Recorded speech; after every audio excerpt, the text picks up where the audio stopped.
মাদকবিরোধী অভিযানের মাধ্যমে আটককৃত মাদকদ্রব্য এবং ঔষধ একত্রিত করে ধ্বংস করার অনুষ্ঠান আমাদের মাদকবিরোধী অভিযানকে আরো তৎপর হতে উৎসাহ দেবে বলে আমি বিশ্বাস করি।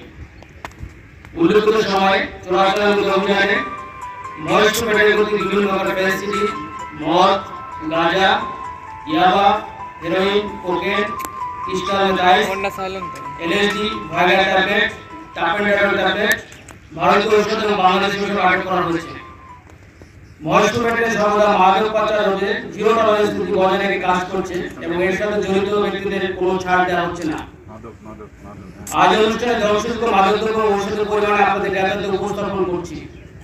ভারতীয় ফেন্সিডের 25,813 বোতল, মদ 38,980 বোতল, গাঁজা 130.95 কেজি, ইয়াবা 65,974 piece, heroin 36.79 kg, cocaine 78.94 kg, crystal ডাইস 6.23 কেজি, এলএসডি 29 বোতল, ভায়াগ্রা ট্যাবলেট সর্বমোট 21,316 পিস, টাপেন্ডার ট্যাবলেট 3,070 পিস, ভারতীয় ঔষধ 9,825 পিস এবং বাংলাদেশি ঔষধ 9,960 পিস।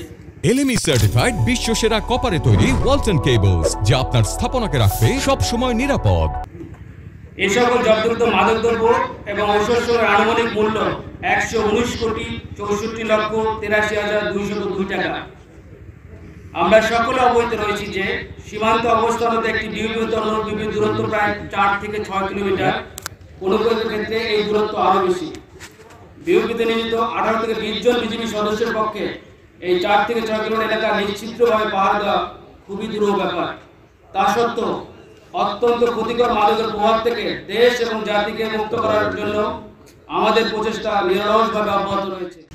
আমরা যেটুকু স্টাডি করে বুঝি যে সীমান্ত এলাকায় চোরাচালানের সঙ্গে সম্পৃক্ত ব্যক্তিবর্গ মূলত এই সমস্ত দ্রব্যাদি বহন করেন, তারা এখানে ইনভেস্টর না। এইটার পিছনে যারা ইনভেস্ট করেন তারা আজকাল রাজধানীতে চলে গেছে, কেউ কেউ জেলা লেভেলে আছে, আর নিচের লেভেলে সীমান্ত বা সীমান্ত এলাকায় খুবই সামান্য পয়সার জন্য লোকজন এটা করে।